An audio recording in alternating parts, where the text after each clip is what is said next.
नमस्कार। आज की साईवाणी में मैं आप सबका स्वागत करता हूं और मुझे बड़ी खुशी हो रही है कि श्रद्धा और सबूरी के साथ प्रारंभ करो और जारी रखो, इन्हीं दो वचनों के साथ हम अभी शुरुआत कर रहे हैं।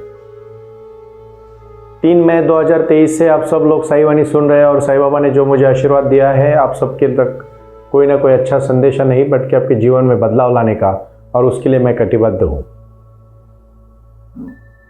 बहुत सारी चीजें हैं, मैं आज थोड़ा शांति के साथ कहना चाहता हूं क्योंकि ये साई क्रिया का दूसरा रविवार है जिसमें आज साई क्रिया को दूसरे भाग में किस तरह से करना है ये मैं कहने जा रहा हूं। साई क्रिया क्या है, साई वाणी क्या है, साई ध्यान क्या है और जीवन में बदलाव लाना क्या है।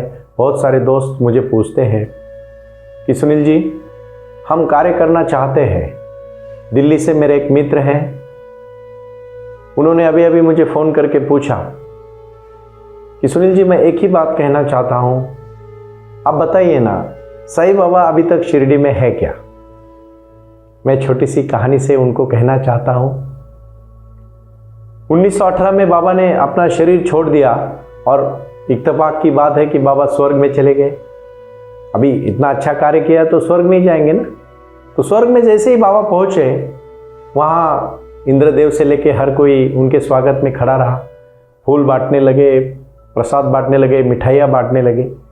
तो बाबा रास्ते पे जाके वहाँ के दरवाजे पे जाके रुक गए और उन्होंने कहा, मैं अंदर नहीं आऊँगा जब तक मेरे धरती का हर मनुष्य प्राणी खुश नहीं होगा और जब तक उसको यहाँ के रास्ते खुले नहीं होंगे तब तक मैं अंदर नहीं आऊंगा।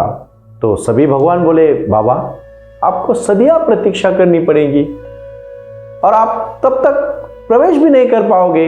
आपका आत्मा, आपका जीवन तब तक धरती पर ही रहेगा क्योंकि आप उन लोगों को यहां भेजने के लिए तो प्रयास कर रहे हो। कितनी सारी सदियां लगेगी। बाबा ने हंस के कहा, प्रतीक्षा मेरा जीवन है, मैं जरूर प्रतीक्षा करूंगा। मुझे कोई हड़बड़ी नहीं है, मुझे कोई जल्दबाजी नहीं है, लेकिन हर आदमी धरती पर खुश रहे, उसके जीवन में सकारात्मक बदलाव आए, उसके हाथ से स्वर्ग में आने लायक कार्य हो जाए और तभी मैं प्रवेश करूंगा, वरना मैं इसी दरवाजे पे खड़ा रहूंगा। मेरे बहुत अच्छे मित्र भूषण जी, मैं आपके लिए कह रहा हूं, जब आपने मुझे उस दिन फोन किया और कहा कि सुनील जी, ये जो आप साई वाणी कर रहे हो मुझे बड़ी अच्छी लगती है, मैं भूषण जी आपको प्रणाम करना चाहता हूं। ये अच्छी लगने के लिए जरूर है, लेकिन उससे ज्यादा अपने जीवन में बदलाव लाने के लिए है। साईं बाबा का सपना है कि पृथ्वी का हर इंसान, हर आदमी खुश रहे, उसके जीवन में नए बदलाव आए और वह स्वर्ग में आने लायक उसकी आत्मा बने। तब तक बाबा भी स्वर्ग में प्रवेश नहीं कर रहे क्योंकि वही रास्ते पे, वही दरवाजे पे बाबा खड़े हैं हम लोगों के लिए, और बाबा की पूरी आत्मा और शक्ति अपने शिरडी के उनके समाधि में है। मैं जो छोटा सा कार्य करने जा रहा हूं ना, आज मैं उसी का मार्ग आपको बताने जा रहा हूं। ये मार्ग बहुत महत्वपूर्ण है, साई क्रिया मार्ग, और ये मार्ग नंबर 2 है। पिछले 14 तारीख के रविवार में मैंने बताया कि साई क्रिया नंबर 1, जो मैं 9 भागों में वो साई क्रिया बांट रहा हूं, उसमें दूसरा भाग मैं आज बताने जा रहा हूं। बट उसके पहले मैं छोटी सी कहानी आपको बताना चाहता हूं। आपको तो पता है कि जीवन में हर भूमिकाएं मैं कहानियों के साथ कहता हूं। क्यों कहता हूं कहानियों के साथ? क्योंकि हमारे जीवन का एक प्यार वाला प्रतीक होना चाहिए। मेरा संदेशा यही है, सबका मालिक एक, श्रद्धा और सबूरी। प्रारंभ करो, जारी रखो, प्रारंभ करो, जारी रखो। गंगा नदी का गोमुख सबने देखा है, सबने देखा है। जहां से गंगा नदी बहती है वहां एक छोटा सा पानी का उसका पात्र है, और जब वो बंगाल में पहुंच जाती है तो कितना बड़ा पात्र होता है। वो एक धारा है, और धारा को अगर उल्टा पढ़ोगे ना, वो राधा हो जाती है। भगवान कृष्ण के भक्ति में राधा का नाम लिया जाता है और राधा कृष्ण का नाम एक हो जाता है। राधा ये एक भगवान कृष्ण का ही प्रतीक है। उन्होंने जो साधना की, जो प्यार किया, जो अपनापन बांटा, उसी का तो वो प्रतीक है। हमारी कितनी श्रद्धा है हमारे भगवान के ऊपर। मैं छोटी सी कहानी इसलिए कहना चाहता हूं कि अपने जीवन में प्यार की धारा लानी चाहिए, भक्ति की धारा लानी चाहिए, और यही धारा हमें ध्यान से सीखनी है। मैं आप सबको विनती करूंगा, आप पूरे शांति से बैठ जाओ, और पहली बार मैंने कहा था कि 20 मिनट की साई वाणी सुनो, और फिर आप 5 मिनट एक शांत पद्मासन में बैठ के ओम का मेरे साथ उच्चार करो। साई क्रिया का भाग नंबर 2, उसको हम आज प्रारंभ कर रहे हैं। पहला आपने सुना होगा, मैं फिर से दोहराना चाहूंगा। उसी भाग में मैंने बताया था कि 20 मिनट आप साई वाणी सुनोगे, फिर आप ओम का 3 बार उच्चार करोगे, फिर आप 10 मिनट सिर्फ सांस पे ध्यान दोगे, अंदर लेना छोड़ना, अंदर लेना छोड़ना, इनहेल एक्सहेल। और उसके बाद मैंने आपको कहा था कि प्रारंभ, आज का दूसरा बहुत महत्वपूर्ण विषय मैं कहने जा रहा हूं। आप सब मेरे साथ शुरू करें, हाथ जोड़ें और शुरुआत करें। आंख बंद करके करना है आपको।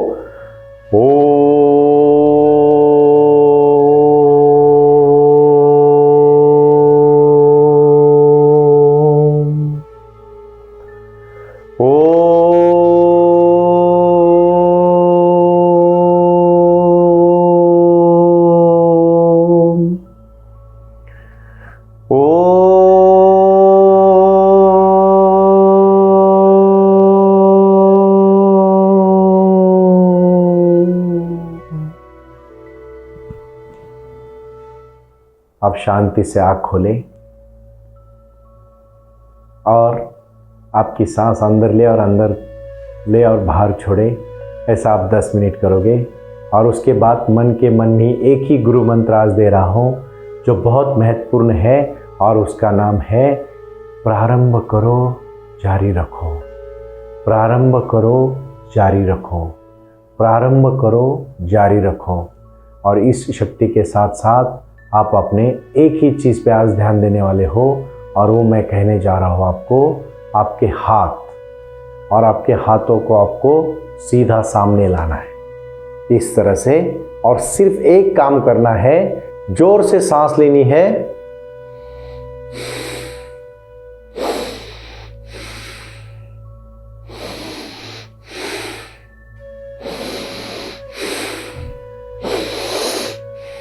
पांच बार सांस छोड़ने के बाद आपको हाथ उंगली को पकड़ना है, छोड़ना है, मुट्ठी बांधनी है, छोड़नी है। अंदर लेते समय मुट्ठी को खींचना है, बाहर लेते समय छोड़ना है। मुट्ठी को खींचना है, मुट्ठी को छोड़ना है, मुट्ठी को खींचना है, मुट्ठी को छोड़ना है, मुट्ठी को खींचना है, मुट्ठी को छोड़ना है। ऐसे आप पूरा 5 मिनट एक्सरसाइज करोगे। सिर्फ और सिर्फ यही चीज आपको करनी है। हाथों की पूरे नसों को तो खींचना है, छोड़ना है, और खींचते समय अंदर श्वास, छोड़ते समय बाहर श्वास। मैं फिर से कहना चाहता हूं मेरे भाई और बहनों को, आप कहोगे सुनील जी, इससे हमारे जीवन के प्रश्न दूर होंगे? मैंने कहा ना उस दिन, फिर से कहता हूं। एक अंधा आदमी वो अपने दोस्त को, आंख वाले दोस्त को कहता है, यार मेरे को आंख नहीं है, मैं बचपन से अंधा हूँ, मेरे को मार्ग दिखा। उसके हाथ में जलती हुई लालटेन देता है और कहता है चल लेके जा। वो अंधा कहता है, यार तू तो मुझे पागल बना रहा है, मैं अंधा हूँ, एक तो मुझे आंख नहीं है, पूरे सूरज भी उगता है तो मुझे दिखता नहीं, तू मेरे हाथ में लालटेन दे रहा है। तो आंख वाला आदमी कहता है, बेटा ये लालटेन मैं इसलिए दे रहा हूँ, ये लालटेन मैं इसलिए दे रहा हूँ, मैं क्योंकि साई क्रिया का दूसरा भाग सिखा रहा हूँ, इसीलिए मैं बहुत महत्वपूर्ण बात कहना चाहता हूँ आज। ये इसलिए दे रहा हूँ कि तेरे हाथ में जब जलती हुई लालटेन होगी ना बेटा, तो तुझे दूसरा कोई आके धड़क नहीं मारेगा, इसलिए मैं लालटेन देता हूँ तुझे, इसलिए मैं कंदील तुझे दे रहा हूँ। वो तो बोलता है बहुत अच्छी बात है, तो अच्छा सोच रहा है मेरे बारे में, और वो कंदील हाथ में लेके आगे चलता है, तो बुझा हुआ कंदील होता है। सामने से एक आदमी जोर से आता है और उसको धड़क जाता है, तो ये जिसको आंख नहीं है, वो जिसके हाथ में लालटेन होता है, वो चिल्लाता है, ए तुझे दिखाई नहीं दे रहा है मेरे हाथ में लालटेन है? तो आंख वाला आदमी कहता है, बेटा तेरे हाथ में लालटेन है लेकिन वो बुझी हुई है। आपके हर एक में अंदर आत्मा है, लेकिन आप आत्मा को जागरूक तो करो। जब हाथ आप सीधे कर लेते हो और जब सांस लेते समय उंगलियां खींच लेते हो और सांस छोड़ते समय जब उंगलियां खुली करते हो, तो एनर्जीज, एग्जिस्टेंस की पूरी एनर्जी आपके अंदर आ जाती है। ये फ्री में है, ये करो, इसका बदलाव देखो आप। साईं बाबा ने कहा है मैं स्वर्ग में तभी प्रवेश करूंगा जब धरती का हर कोई इंसान मेरा स्वर्ग तक पहुंचेगा, मतलब उसके जीवन में स्वर्ग आएगा। कहां है स्वर्ग? कहां है स्वर्ग?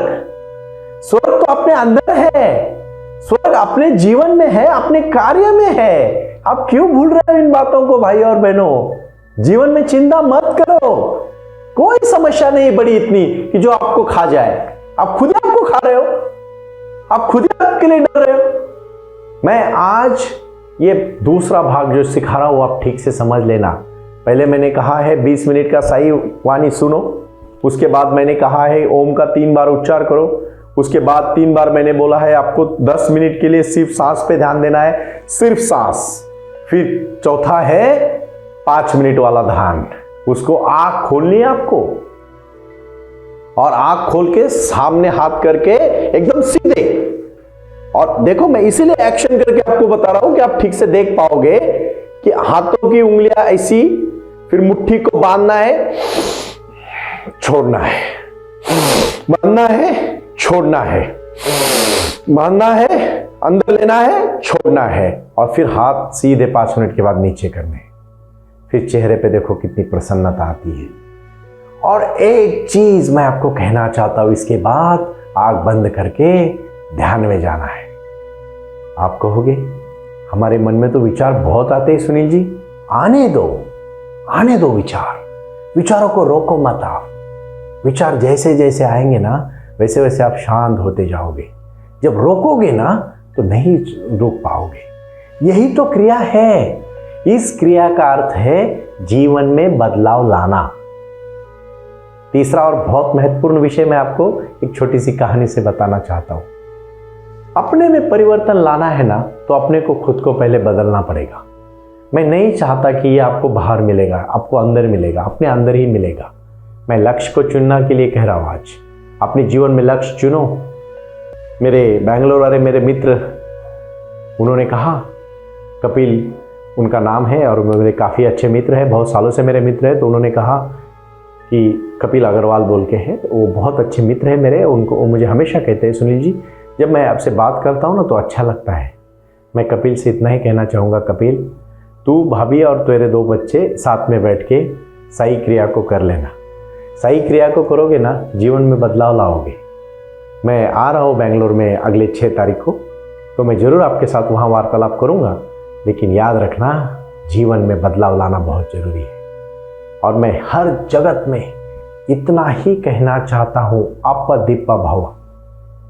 क्या होता है, एक बार आपको कहेंगे, आप मुझे बोलोगे कि सुनील जी जब आपके भाषण सुनते हैं तो बहुत अच्छा लगता है, और कभी कभी कुछ लोग कहते हैं कि थोड़ा हमें और ज्ञान दीजिए, हमें और पांडित्य का ज्ञान दीजिए, हमें और भगवत गीता के बारे में कहिए। कोई कहेगा मुझे कुरान के बारे में कहिए, कोई करेगा जीसस क्राइस्ट ने जो बाइबल लिखा है उसके बारे में कहिए, कुछ कहेगा गुरु नानक के कच्छिंदावस्था से कुछ कहिए, कुछ कहेगा मुझे और कुछ ज्ञान दीजिए, कुछ कहेंगे कि बाहर के ज्ञान दीजिए।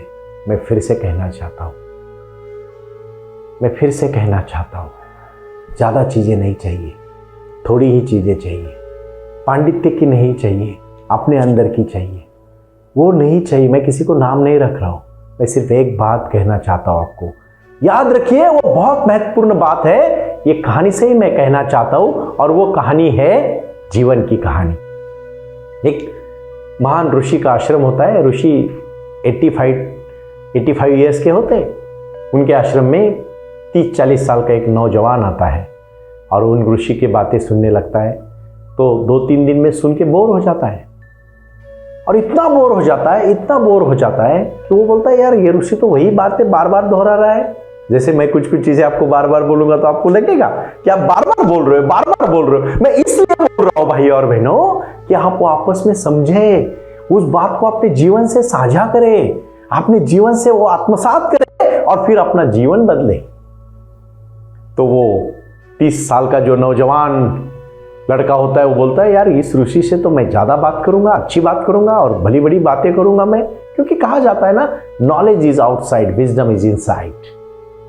विजडम नहीं होता है, खाली नॉलेज इकट्ठा किया होता है। तो फिर सुनो, फिर वो सोचता है कि चलो मैं दूसरा दरबार करता हूँ, आजकल दरबार तो कम नहीं है।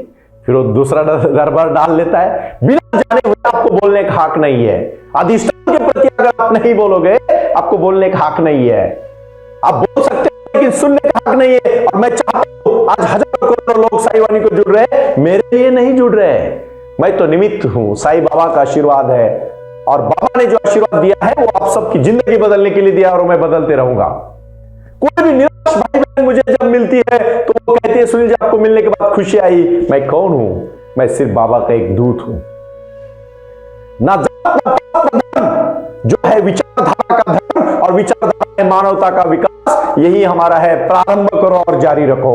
और इसी को मैं अंत में कहना चाहता हूं। जब वो 30 साल का नौजवान ऋषि अपना दूसरा आश्रम शुरू कर देता है, सब उसके जो पुराने ऋषि होते हैं उनके सब शिष्य उसके पास जाते हैं। कुछ चिने गुने शिष्य पुराने गुरु के पास रहते हैं, बट नए सब नया नया पसंद है, अच्छा गाना पसंद है, सुनना पसंद है, उनके पास जाते हैं।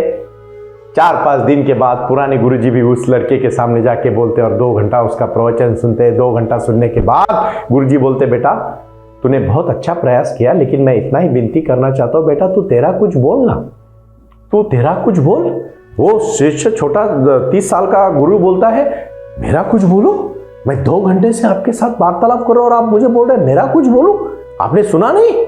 गुरुजी कहते हैं नम्रता के साथ बेटा मैंने सुना, लेकिन तू किसी की पढ़ी हुई बातें सुना रहा है, तेरा खुद का कुछ भी नहीं है। और फिर वो अपने गुरु के पैरों को छू लेता है और बोलता है गुरुजी मुझे माफ करिए। जीवन में भी यही है, सब अच्छा अच्छा होके हो गया। अभी क्यों बुरे व्यवहार कर रहे लोग? क्योंकि वो अंदर से खुश नहीं है। और मैं अंदर से खुश करने की भाषा आपको सिखाने जा रहा हूं। मुझे पड़ा है वो बहुत बड़ा कार्य है। साईं बाबा जैसे स्वर्ग में जाने के बाद भी अंदर प्रवेश नहीं कर चुके, क्योंकि वो चाहते हैं मेरे धरती का हर इंसान जब तक स्वर्ग में बनने के लायक ना बने तब तक मैं ऊपर प्रवेश नहीं करूंगा। उस प्रकार स्वर्ग में प्रवेश नहीं करूंगा उस प्रकार ये सुनील नाना साहेब कर पे पूरा जीवन आप सबके लिए, साई वाणी के लिए और साई ध्यान साई क्रिया के लिए समर्पित करना चाहता है। बस एक ही विनती है, आओ जुड़ो हमसे। और एक बात याद रखना, कुछ नहीं चाहिए मुझे, सुबह के 40 मिनट चाहिए। वो 40 मिनट आपकी जिंदगी बदल देंगे। और वो है साई क्रिया। और साई क्रिया का दूसरा नियम फिर से एक बार समझो।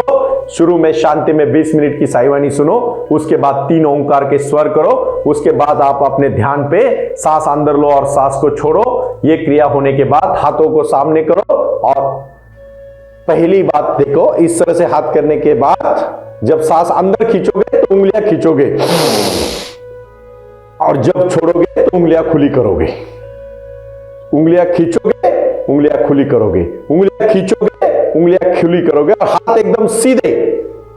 कहीं आपका ये हाथ एकदम सीधा होना चाहिए, कंधे की एकदम बराबर होना चाहिए। बैठे हो तो बैठे, खड़े हो तो खड़े। और इस क्रिया को जब आप करोगे आपकी पूरे बॉडी की नसें खुल जाएगी और आपकी शक्ति ऊर्जा आने लगेगी। ऊर्जा बाहर नहीं है, ऊर्जा अंदर है, आप बाहर ही ढूंढ रहे हो।